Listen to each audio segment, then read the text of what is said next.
Hello, Zebstrike Army. My name is Jacob as always, and welcome to week number 2 of season number 2 of the ICBA, the International Competitive Battling Association. We're facing Jonah, aka Isolate, and the head coach of the Great Lake Greninjas. Today we're going to go over our 6 Pokemon that we chose to face him, and we'll go over what his team is, our team is, and why we chose the 6 Pokemon we did. So let's get started, shall we? So our 11 Pokemon are as followed: Excadrill, Tornadus Therian, Tapu Fini, Chandelure, Chestnut, Umbreon, Gigalith, Megalodios, Electivire, Piloswine, and Ariados. His 11 or RZ Pokemon first and foremost are Excadrill, Tornti, and Electivire. His 11 Pokemon are Tyranitar, Alakazam, Breloom, Goodra, Talonflame, Tentacruel, Registeel, Vikavolt, Aegislash, Avalugg, and Stoutland. His Z Pokemon are Alakazam, Talonflame, and Vikavolt. So all pretty big threats with the Z Crystal, mostly Alakazam and Talonflame. Vikavolt could be a threat, but at the same time it really can't be the biggest threat in the world. But yeah, I believe we brought the 6 best Pokemon versus him. If you guys disagree, let me know in the comments down below, because obviously this is going to be the same as the battle again. But yeah, anyway, let me know what 6 you guys would have brought, and let me know what comment down below what you think our MVP will be and what you think our MVP was, because this will be the battle and the team builder in the same episode, because I like doing it that way because it's less rendering for my computer. My computer is 4.5 years old. I need a new one, but I can't afford a new one yet, so we're gonna get there though, don't worry. Anyway, let's get started. We're gonna start off things with Brian. First of all, actually, I want to talk about a little bit about his team. He's got an Aegislash. We allow Aegislash in this league, so I just thought I would let you guys all know that right away. Aegislash is a very big threat to our team. We have Pokemon like the Excadrill that can check it, but it doesn't counter it. Like, Excadrill can beat Aegislash, but I fully anticipate a Sugar Berry variant. He did bring that last week, but he's kind of has to bring it again, otherwise Excadrill is literally gonna destroy him, especially if we're grounded in EMZ or Life or Choice Banded. We actually almost could get away with Choice Banded versus his team, but the thing is, we can't hit Talonflame and Vikavolt. If it weren't for those, I would probably have gone Choice Banded this week. The reason I didn't is just because of those Pokemon alone. I didn't really want to, and I have ways to hit both of them super effectively. So Excadrill is an enormous threat to his team. Like, he's got to stop Excadrill. He's got to run berries for Excadrill. He could run Sugar Berry, Registeel, or Sugar Berry. Aegislash makes more sense because Aegislash can actually do more damage than Registeel can to an Excadrill. And plus Registeel is just going to be setup fodder for the Excadrill set we brought. So, yeah. We'll talk about that when we get that far, though. Yeah, but, some other problems from his team and mine is kind of the Breloom to a degree. Yes, we have Chandelure and Tornti that are immune and resist both stabs, but the thing is, it gets Rock Tomb, and if he brings Breloom, he's kind of has to bring Rock Tomb, or those Pokemon will just wall it, I guarantee you. So Megalodios is a must this game for us as well because of Breloom. Yes, he's going to probably be able to Spore us, because Chestnut necessarily doesn't have the best matchup. Things like Tentacruel, Vikavolt, Talonflame, Breloom with Aerial Ace, Alakazam, Special Tyranitar. A lot of things on his team can actually do pretty well against Chestnut, and I'd rather just not give Talonflame an opening, so that's why we're just not bringing it this week. Spikes could have been kind of cool because he's only got Spin and Avalugg and Tentacruel, which we could have just spun block with Chandelure, so that could have been cool. But, oh well, we're not necessarily going to go that route. But yeah, the first member of the team is Brian, the Tapu Fini with Leftovers, Whirlpool, Nature's Madness, Moonblast, and Taunt. This thing is essentially here as a soft check to Breloom. As long as Breloom's not scarfed or anything like that, Tapu Fini will be able to easily handle it at no matter what. And plus, I want to bring this especially so in case he does bring a Spore, we can shut that off. We can go into, well, we could go into Chandelure if we needed to, but I don't think he's going to run Spore necessarily unless he really wants to put something like Tornti or Megalodios to sleep. That's the only reason to bring Spore here, is putting Megalodios to sleep. I could potentially see that, but outside of that, Spore is pretty bad here because it can't Spore anything. And then if he is Scarfed, he's locked into Spore, and then Finny completely beats it. The only way Finny loses that thing is if I let him beat me. Like, I have to literally not scout for the Scarf by staying in first turn versus a Breloom. Like, if our sand damage, we both have sand. So if he brings Tyranitar, which I don't actually anticipate because he'd have to bring a Nerve, because if he brings, like, Sandstream Tyranitar, that's not very good because that'll just set up the sand for Excadrill. And even if it's for just 5 turns, that's not good at all. So I don't think he'll bring that. But if our sand's up, because we are bringing Gigalith again with Excadrill, because we want to sweep with Excadrill. That's our goal, which we'll get that far. The sand damage will hit Finny or Breloom first. So if it hits Breloom first, we'll know it's Scarfed. So we know to switch out because our Timid speed investment allows us to outspeed Jolly Breloom. It's weird for certain Pokemon. I anticipate Adamant Breloom because he really doesn't have a reason to run Jolly. But if I'm being completely honest, I'd much rather be safe rather than sorry, just in case he decides to, hey, think we're going to speed creep his speed creep. It's a lot safer this way to just go enough speed for this, because I don't entirely know his entire playstyle. I don't know if he speed creeps, so I'd rather not do that. So anyway, I'd rather just be safe with Finny because it is one of our great ways to knock Breloom out. Plus it does well against Goodra. It traps things like, let's see, Tentacruel. Well, I wouldn't say in Tentacruel. It traps things like the Registeel, potentially the Aegislash if we wanted to. Aegislash can't hit it super effectively, which is nice. We can trap it with Whirlpool if we wanted to. And it's just a nice, like, it can take hits kind of well from the Stoutland. It can take a one banded return if we needed to. But yeah, our Spadef investment was so that, so we don't get two-shot from Psychinium Z Alakazam into that? No, you would just run Energy Ball. What was that special defense for? There was a specific reason for it. Why did I run Spadef? No, Goodra. That's right, Goodra. So I don't get two-shot by Sludge Wave. There we go. I was like, there was a stupid reason why I didn't do this.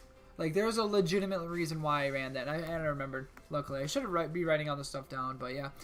We don't really need any investment in defenses besides the Spadef and then 8 max HP, just because we don't. But anyway, our next member is A1X, the Chandelure with the Sea Berry, because we need all the checks we can get to Aegislash. Our team doesn't do the greatest versus Aegislash. It's pretty bad, actually, especially if it's Swords Dance. He should bring Physical, I would think. Physical's a lot better because Sacred Sword hits Umbreon if he's special. Umbreon kind of just walls it. Like, if we're being honest, Umbreon genuinely walls Aegislash if it's special. It can't do a whole lot. Where it's physical, it can click Swords Dance. And then, yeah, it can be a pretty big problem to our team because Sacred Sword will hit Umbreon. We could bring Chople if we bring Umbreon. I'm not going to say if we do or not. But yeah, this is just a soft check because we have enough speed for not only Aegislash, we also have enough speed for Adamant Breloom as well. So I think it's Adamant Breloom that we have enough speed for because that still outpaced Jolly Aegislash. But yeah, we have Cassiberry because plus 2 Shadow Sneak cannot kill even after rocks with our investment, so that's cool. And our 44 special attack makes it so Overheat has like a really good chance to knock it out like after rocks with Overheat. Even before rocks got like a 50% chance, but it's even like that much higher. It knocks out Aegislash after rocks. Psychic is for Tentacruel. Shadow Ball is just good stab in this matchup. I have to be pretty careful, especially if it brings Tyranitar to Pursuit Chandelure. So if Tyranitar's not gone, I'm gonna be doubling out into Pokemon like Gigalith or Pokemon like Tornadus T or Tapu Fini or Excadrill to basically destroy Tyranitar. I can't let it Pursuit Trap Chandelure because it's a soft check to Aegislash, and we need as many as we can get this game. Next up, we're bringing Scruffy, the Assault Vest Tornadus Therian with Superpower U-Turn, knock off Aerial Ace. Aerial Ace is just there for Breloom. Superpower obvious reasons for T-Tar. With our investment, this is our best switch into an Alakazam. We have enough speed for Alakazam, so we can always outpace it unless it's Scarfed. U-turn will be great to just get our HP back, do some bootling damage. If he wants to stay in with Alakazam, if he decides to just go, hey, I think he's going to run enough speed on Torn for Tentacruel and just forego my Alakazam. That'd be silly of me to do that, but just say he does that and say, hey, I'm going to make sure I have enough speed for that. No, we're going to outspeed every variant of Alakazam unless it's Scarf. Point blank, where we need to do that, so because Alakazam is a big threat to our team. Yeah, we have checks to it, but not necessarily the best. I mean, Chandelure in and of itself is kind of a check to a degree, because he should probably bring Shadow Ball. I mean, he doesn't need to, but he would then have to weaken Chandelure, because always gonna take a hit, knock it back with a Shadow Ball, and do pretty well. But yeah, this is our best switch-in because we can get our health back. Psychic Neem Z Psychic doesn't kill us. Any other, and if he's not a Z Psychic move, it doesn't two-shot us. What I'm trying to say, he can't really do a whole lot to us. It's what I'm essentially saying, because we'll be in great shape. If we Specs, we will immediately know we can U-turn out and get really nice damage and go into our Mega Latias. So it's great. U-turn basically OHKOs it unless it's stashed, but it doesn't OHKO it, but it comes close. Knockoff comes close as well. I mean, we're just overall pretty good versus a team with Tornty. It's amazing. We do have to be careful with Aegislash. I don't really care if he wants to use King Shield on Tornty. I'm just going to click U-turn anyway, because I'm not going to click knockoff, give him a weakness policy potentially. If he sets up something like an Autotomize, I'll just click U-turn and then probably go into Gigalith and try to work around it in that regard. It's going to be kind of frustrating to work around it for sure, but we should be able to, hopefully. In theory for sure. But yeah, that's our Tornty. Very, very bulky this matchup. Next up, we got Claymaker, the Gigalith with the Smooth Rock, Stealth Rock, Rock Slide, Heavy Slam, Earthquake. I run on Rock Slide, so because I didn't want to risk Rock Blast. Like, yeah, we could get that 4 or 5 hits and do more damage than Rock Slide would, but Rock Slide's just more consistent at what it does, and I want consistency damage. Earthquake, Edgequake, or not Edgequake, like Rock plus Ground hurts his team crazy good. It's so stupid how effective those two stabs are. I wanted to run a little bit of speed on this to outpace Avalag, but it's not worth it because Avalag's not a threat because we literally have a Tapu Fini, which it does nothing to. So that's great. Rocks are rocks. We need them. It'll be really good for Talonflame. Earthquake to hit things like the Tentacruel, like the Registeel, which I wouldn't stay in with Gigalith on Registeel anyway, so that's that. But yeah, Registeel is kind of annoying for this team, I'm not even going to lie. We have no way of removing hazards, but if he brings a well, he's got Rapid Spin, so he had to clearly Rapid Spin here. But yeah, hazards are kind of an issue for this team, I'm not going to lie, but as long as we play to the best of our potential and best of our abilities, we should have a very good chance of winning this game. But Heavy Slam's just to hit Breloom on potential switch-ins. I was going to go Toxic, and was like, what if Terrain's up? That's not necessarily the best. And I'd rather go Heavy Slam because it just hits his team. I mean, this will do more damage to Tyranitar, I think, than Earthquake will.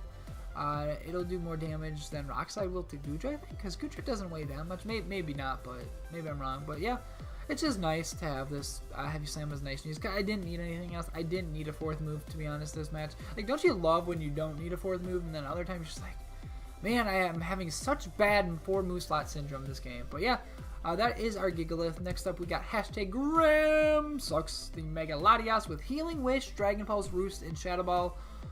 Our investment is whack. We have enough speed for base 80 with this Gujo, so we have Dragon Pulse. I want to hit that as hard as I can. Honestly, though, Draco can't kill us unless he's... I don't even think Specs Draco kills us, because look at that. 150 special defense. That's nothing to scoff at. But yeah, Shadow Ball's just there to hit Aegislash and Registeel on potential switch-ins. Like I said, I gotta be freaking careful as all hell when facing Aegislash, because you could be Autotomized weakness policy, and that'd just be really, really bad. But yeah, 4 special defense, 84 defense. The defense was there, so we take hits better from Talonflame, because Talonflame is an enormous threat. We do have Gigalith to check it, and Finny to a degree.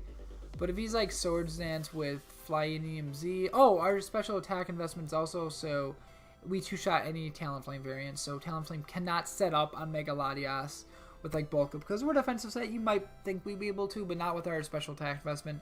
Talonflame cannot set up no matter what. With Dragon Pulse, always will two-shot it. So that's very important. Unless he's like max special defense, but he kind of has to go with enough speed for... Torn T here, because if he doesn't, Torn T can just fire off Hurricanes, and that'd be very problematic to his team. I'm not even gonna lie. Oh, sorry, I am pretty tired. I didn't get a lot of sleep last night, but that's my own fault. But yeah, that is our Mega Latias, #Graham sucks. Next up, we got our win condition of the game, a Rod, the Excadrill with the Aka Berry, specifically for Talonflame. If we're in the sand, he's gonna be more inclined to click Flare Blitz, right? So we can set up on Talonflame, we click Swords Dance on Talonflame, and potentially can set up on that. We also, with Magnet Rise, we're running Magnet Rise 2 weeks in a row. Maybe he'll bring like a fighting move on Registeel, besides Seismic Toss, obviously, because that's not super effective. I don't really need this in HP investment, I realized. Now that I'd rather just go attack, to be honest. Do I need a Spadef? Oh no, I did need that. I did need that actually, because this spread of HP and Spadef allows us to not be 2-hit KO by anything Vikavolt does. So essentially, if Sand's up, we'll go into Excadrill. We don't get two-shot by anything, not even Modest Specs. Like, it does not two-shot us no matter what. So that's great. So we can set up on that, click Swords Dance. We have Rock Slide for Vikavolt / Talonflame. And the rest, we can just go ham. We can go crazy. +2 Earthquake is probably going to knock out Tentacruel through Shuka. It's a Tentacruel. We're next Cadrill. Maybe not with our investment, but we'll have a good chance of doing so. Well, it'll do a lot, is what I'm trying to say. But we just got to weaken the team, then have Gigalith Drill in the back for later. We'll weaken the team as much as possible with like Whirlpool, Nature's Madness, Tapu Fini, and other stuff. So as long as we weaken the team, we bring this in late game, we should be able to win. If I'm being honest, we should have a pretty good chance to win. Magnet Rise just for Registeel again, and I guess Tyranitar to a degree, maybe. I mean, I wanted to go Chople, but like Talonflame's kind of a bigger threat. I mean, we could have gone Chople for Aegislash for like Sacred Sword, but it was a toss up regardless. Maybe I should have gone Chople. I can change it, I guess, before the game, but I'm feeling more so towards Aka Berry, because that way we can set up on the likes of Goodra as well. Because if it has Flamethrower, Aka Berry will take that and will be sitting pretty. Then again, he could have like Muddy Water or something, but I think Flamethrower is more likely. Well, I guess not really. Flamethrower is not likely at all, really, but like just in case. If he's not Flamethrower, then he can't. Like Muddy Water doesn't really make a lot of sense either, because Gigalith's still gonna be eating that for dinner. Well, maybe Muddy Water kind of makes sense because of Chandelure and Gigalith and Excadrill. Maybe he'll go Earthquake as well. I guess we'll find out in the battle. But yeah, that is our Excadrill set though. Magnet Rise, Swords Dance, Earthquake, and Rock Slide. Like I said, has a pretty good chance of sweeping as long as we play our cards right and play well. I definitely envision a W in our future. So thanks for watching the team building section of our ICBA week number 2 versus Jonah, aka Isolate. Make sure you check him out in the description down below. Thanks for watching. Have a great day. I love you all so very much. Adios, Substrike Army. Bye. Hello, Zubstrike Army. My name is Jacob, as always, and welcome to the battle portion of the ICBA week number 2 versus the Great Lake Greninjas and their head coach, Jonah, aka Isolate. Make sure you check him out in the description down below. He's a really cool guy, and I've known him for a while now, back to our days in PMC Season 3, or whatever it was in January. I never battled him, but yeah, he actually did defeat us last season in the ICBA, so I'm out for revenge. I don't think I stated that in the team builder, because I was mostly just assessing the teams and stuff, not him as a person necessarily. But yeah, he's a very cool dude. Make sure you check him out in the description down below to his Twitter and YouTube. But as you can see, he brought Tyranitar, Breloom, Stoutland, Aegislash, Tentacruel, Vikavolt. I'm actually really surprised to see the Tyranitar, just because I didn't think it had the best matchup. I guess it was just there for setting up rocks, and maybe Dragon Dancing, who knows, but our Torn can outspeed a +1 Tyranitar, so that's important. Breloom shouldn't be sashed. I was expecting Scarf Breloom to outspeed our Torn T, because that would be really problematic, but yeah, let's get started with the battle. We're just going to lead Torn T, because I feel it's just our best lead, matches up against his team fairly well. If he wants to lead Stoutland, we have Superpower Tyranitar, Superpower Breloom for a flying type. Pretty much anything, so we're just going to go into Torn T, and anything that we don't like, we can just U-turn out on. The only thing I don't really like as a lead would have been Aegislash, but we're just going to lead Torn T on his Tyranitar. I'm sure he's going to scout for the Superpower, so I just click U-turn because I don't want to reveal that we have Superpower yet. And he could have been Chople, and I didn't want to die. If he was Chople, Chople, he would have probably killed us with the Stone Edge, and I wasn't willing to risk that turn 1. That would have been a terrible play, so he goes in Aegislash as expected, and we're just going to go in Tapu Fini, trying to just trap this thing as early as possible with Whirlpool, and that's what I'm going to go for. We have no reason not to click Whirlpool here. He can't really stay in with the Aegislash, and even if he's set up, that means he's going to lose his Aegislash, and he's going to lose checks to our Mega Lottie. He's going to lose things to Torn T. He's going to lose his check to both of those, and he doesn't want to do that turn 1 or turn 2, so he's going to go in Tentacruel, which is the obvious play, but we can trap his Tentacruel, so that's just as good, because that'll be nice for things like our Chandelure and even our Torn T to a degree, because Torn T can't really take it on that well. So yeah, we're just going to go for Nature's Madness, whittle down this Tentacruel as much as we can. I'm not afraid of anything this can do. I kind of expected the Toxic Spikes, to be honest, since we didn't bring our Poison type in Ariados, because why would you bring Ariados? It's a freaking Ariados! Ariados is pretty shitty, so... But yeah, we're just going to fire off the Nature's Madness, do a lot of damage to it, as he's going to do Sludge Wave. And as we can see, based on our investment and everything, that's an uninvested Tentacruel. Sludge Wave just has a lot of high base power, so I'm not really too worried about this thing. As you can see, after the Sandstorm damage and Whirlpool damage, he will be in range of a knockoff with Tornadus, so we can just go into Torn here, and Torn can eat up everything because we are Assault Vest, as you can see from the team builder, so we have no reason not to go to Torn T here. Even if he wants to click Ice Beam, he's got Ice Beam, which I highly doubt he's got Ice Beam, because that wouldn't make much sense on our team. He's going to go for Sludge Wave, and that's going to do absolutely nothing to Torn T. We're so bulky, and I know after the Sandstorm damage, he will be in range of knockoff, so I'm just going to go for that. Knockoff is super free here if he wants to try to go to Stoutland since the sand's up. You know, we're going to knock its item off if he's Banded, or if he's Life Orb, or if he's Silk Scarf, something like that. Yeah, it's going to be gone, which, as you can see, the Sugar Berry's gone, plus Stoutland would have been a terrible play because the sand would have ended right here anyway, so... And then Train ends actually as well, so that's really cool. Goes right back into Tyranitar.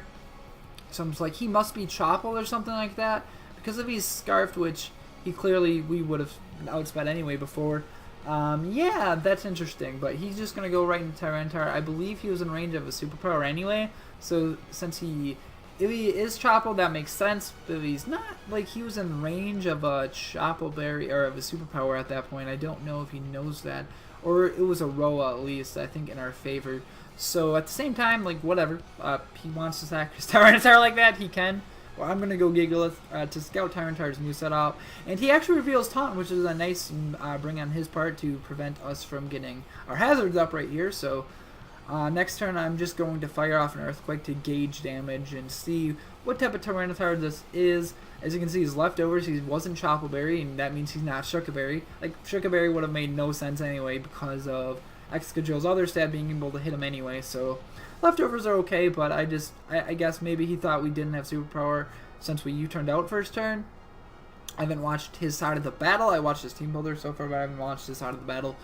But yeah, we're just going to fire off an Earthquake. Now, I'm pretty sure he's going to go into Breloom, and I don't want to just click Heavy Slam. We could have gotten some nice damage off on it, but then we can't switch into that thing really well, and I'd rather not do that. So I'm actually going to double into my Tapu Fini here, trying to scout out more of this Tyranitar's moveset. We've seen Taunt, Toxic, and Rocks right now. I'm either thinking Pursuit or Stone Edge is his last move. Stone Edge would make more sense, as then he can completely destroy Torn T and Chandelure still and hit Mega Lottie for decent damage. But yeah, we're going to go with Fini, and we're actually going to get hit by the Sandstorm first, which means we're faster than this Breloom. And if he would be Sash Breloom, that means the Sash is broken, and Moonblast should knock it out here, unless he's a really bulky Breloom, which he very well could be, never know. But since Toxic Orb wouldn't go up anyway at this point anyway, since if you were Poison Heal. But yeah, we're just going to straight up knock out Breloom. He knew we were faster, obviously, because we got hit by the Sandstorm damage, and he knew that already based on us outspeeding Tentacruel before. But I didn't know that, obviously, because I didn't know his Breloom speed. He could have been Scarfed. But yeah, if he got hit first, I would have just gone straight to Torrentee, because he would have been forced to click a Grass move at that point. But he just goes straight to Stoutland, and I'm pretty confident I'm going to outspeed this thing, since I have 135 speed. Not EVs, but like enough speed for Jolly Breloom, so... And I felt he would run a lot of speed in this, and he actually gets us down to 16 HP, which would have not actually knocked us out with the Life Orb, because it would have done 10% more damage, and we are at 103, which it brought us down to 16. It would have done 8 damage more, because 10% with Life Orb, so therefore, it wouldn't have been that crucial. We would have still lived. We would have still got that Nature's Madness off. He would have knocked us out right there. So either way, the Stoutland would be at the HP it's at. But the Life Orb doesn't really ever come into play, I don't think. But we're going to go into Gigalith, and getting our rocks up now is crucial, because I want to whittle down that Vikavolt as much as we can. And I know we can live a superpower from this range. The only difference this would have made is he would have collected 2 superpowers here. And yeah, we wouldn't have gotten more, like our Gigalith would not have knocked out Stoutland. But the thing is, like, our Excadrill has a decent amount of HP with it, and the game probably just would have ended right here. Because he would have knocked us out with the superpower. He would have been at -2 attack. And, well, Crunch actually would not have killed there. Well, actually, with Life Orb it would have killed, yeah. So... yeah, he'd still be at -1, and I would have gone into Excadrill to click SD and just win right there. So therefore, like, it would not have mattered at all. It would have actually hurt him more than it helped him. Excadrill would have gotten 4 kills in the match opposed to 2. Wait, I didn't state that already. I'm ruining the rest of the game, but I'm just gonna click Earthquake. I am fearing a weakness policy, a Totemize Aegislash at this point, but he goes for Sub, which I was kind of curious about. I was like, that's weird. And now I'm like, he's not Shookaberry, he's not Weakness Policy, what kind of Aegislash are you? But it turns out he actually was Shookaberry, because berries just don't go through subs, and I wasn't aware of that, so I learned my new fact of the day there, guys. But yeah, we're going to go down Toxic, and that's amazing. I'm just going to go into Chandelure here, because I want to make sure I can knock this thing out. And worst come to worst, if he goes to Tyranitar to try to Pursuit Trap us or something like that, we just click Memento, as you guys saw in the team builder. So the Chandelure's coming in, and as you can see, switching to Blade Mode, going for a Shadow Sneak, and we arc the Conceive Berry, and we can just annihilate this Aegislash, and Aegislash effectively did 0 this game. So I'm super happy that Aegislash did nothing, because I was kind of fearing it a lot. So there you go, Aegislash is going to go down and out for the count, and that's really cool. As we get Chandelure right here, and Chandelure knocks it out because Seaberry. He's going to go on Tyranitar. Our best play here is just click Memento, because we can see its last move, and as long as it's not Earthquake, which he probably would have clicked on our Gigalith before, yeah, Excadrill's going to be able to set up a Sword Stance here and just win the game no matter what, because if he tries to stay in, as we're going to reveal his last move being Pursuit, so that's setup fodder for Megalodios. Because we could have potentially been Calm Mind. That's setup fodder for Excadrill. This Tyranitar is just setup fodder for some of our teams. So we're going to go to Excadrill. Like I just stated, we're going to click in on SD, and we're going to win the game if he goes to Vikavolt, predicting our Earthquake, which I have no reason not to click SD here, because I didn't want to just be hard trying to predict Vikavolt. I just didn't want this thing to be a problem. And yes, Rock Slide, he would have been in range of 2 Rock Slides, but that would have had to hit both, where now I just have to hit 1. No matter what, I am very bulky, so I can survive any move, even if it's modest Grass Indium Z Giga Drain, because that's not super effective, that's just neutral, and he can't kill us. And we're going to knock him out with a +2 Rock Slide, and effectively just take the game here. Or not effectively, just for sure take the game here, because Excadrill is so good late game. And if your threats and your team's whittled down and Drill can set up an SD, it's pretty much over at that point. And we're going to knock out and take the game 3-0 versus Jonah, Isolate, with the Earthquake on Tyranitar. Thanks for watching. Have a great day, Zebstrika Army. Make sure you check out Isolate Jonah in the description down below. He's a really cool guy.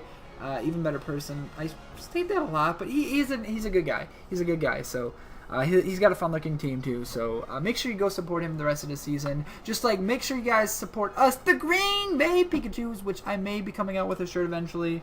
I don't know, but yeah, it'll be fun the rest of the season. Next week we face GBA member Lars from the GBA, so that'll be really tough, guys. Thanks for watching. Have a great day, and I love you all so very much. Adios, Substrike Army. Bye-bye.